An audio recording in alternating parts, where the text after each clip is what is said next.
എന്നും ഒരു പരിഹാസം ഉണ്ട് ഇവിടെ. എൻ്റെ പൊണ്ണത്തടി അല്ലെങ്കിൽ എൻ്റെ മോശം തടി. ഇപ്പോൾ ഫുട്ബോൾ നിർത്തിയോണ്ടാണ് കേട്ടോ ഓപ്പറേഷൻ. ഇവളെ പരിഹാസമാണ് ഞാൻ പറഞ്ഞത്, ഞാനും ഇട്ടാന്നല്ല. ഇവള് ഇന്നെ ഡെയിലി പറഞ്ഞ പോലെ വീട്ടിൽ ഇതാക്കും. 6 മാസത്തിൻ്റെ ഉള്ളിൽ കുറക്കും ഞാൻ പറയുമ്പോൾ അന്ന് പറഞ്ഞോട്ടേ ഞാൻ സെറ്റ് ആവുന്നു. അപ്പൊ ഇതുവരെ ഞാൻ സെറ്റായില്ല. പിന്നെ കളി ഇല്ലാത്തതുകൊണ്ട് പറ്റ പരാജയം. ഇപ്പൊ എനിക്ക് തന്നെ അറിയാം എൻ്റെ അവസ്ഥ എന്താണ്. പറ്റ പരാജയമാണ്. ഭയങ്കര പിത്തത്തടി പോലെ ആയിക്കണ് ഞാൻ. വയറും ചാടി. ഇവളിപ്പോഴും മിഠായി വെച്ചുകൊണ്ട് നടക്കുകയാണ്. എൻ്റെ ഒപ്പം വെറുതെ കമ്പനിക്ക് വന്നാണ്. അപ്പം ഞാൻ ഇനി ഇവിടുന്ന് കണ്ടൊരു 6 മാസത്തിനെങ്കിലും അവസാനമായിട്ട് ഞാൻ പറഞ്ഞിട്ടുണ്ട് ഞാൻ മാറുമെന്ന്. രണ്ടാമത്തെ കാര്യം അതല്ല, എൻ്റെ വീട്ടിൽ ഏറ്റവും താഴെയുള്ള ഞാനാണ്. എൻ്റെ താത്ത യോഗക്ക് പോകണം. എൻ്റെ അക്ക സൗദിയിലാണെങ്കിലും ഓനൊക്കെ മെലിഞ്ഞ് സെറ്റായി.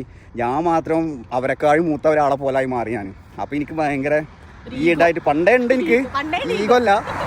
കളി നിർത്തിയോണ്ട് എനിക്ക് ഒരു വ്യായാമമില്ല, ഞാൻ ആ കോളായിക്കൊണ്ടിരിക്കുകയാണ് എന്നുള്ളൊരു ചിന്ത. പക്ഷെ ഇപ്പൊ നല്ല ഇതായി ടെൻഷൻ ആവാൻ തുടങ്ങി. അവള് കൂടെ വന്നതാണ്. അപ്പൊ ഞാൻ ഇന്ന് മുതൽ സ്റ്റാർട്ട് ചെയ്യാണ്. അതെ. അപ്പൊ ഇവളെ പ്രത്യേകിച്ച് ഇവളെ മുന്നിലേക്കൊന്ന് സെറ്റായി കാണണം. ഇവളെ പരിഹാസത്തിന് ഒരു മറുപടി. 6 വർഷമായിട്ട് പറയുന്നുണ്ട് സെറ്റ്.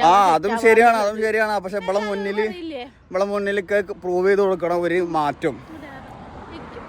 അപ്പോ എന്റെ ഫുട്ബോൾ കളിക്കുന്ന ടൈമിലെ ഫോട്ടോ ഇപ്പത്തെ ഫോട്ടോ എടുത്ത് കമ്പയർ ചെയ്ത് ഇടയ്ക്ക് ഞാൻ നോക്കും. ഇതിന്റെ പൊന്നെ സങ്കടവും വളരെ മോശമായിട്ട്. അപ്പോ ചോദിക്കും. അങ്ങനെ എന്നും ഇന്നങ്ങനെ കളിയാക്കിക്കൊണ്ടിരിക്കും. അപ്പൊ അതിനൊരു മറുപടി ഞാൻ കൊടുത്തിരിക്കും.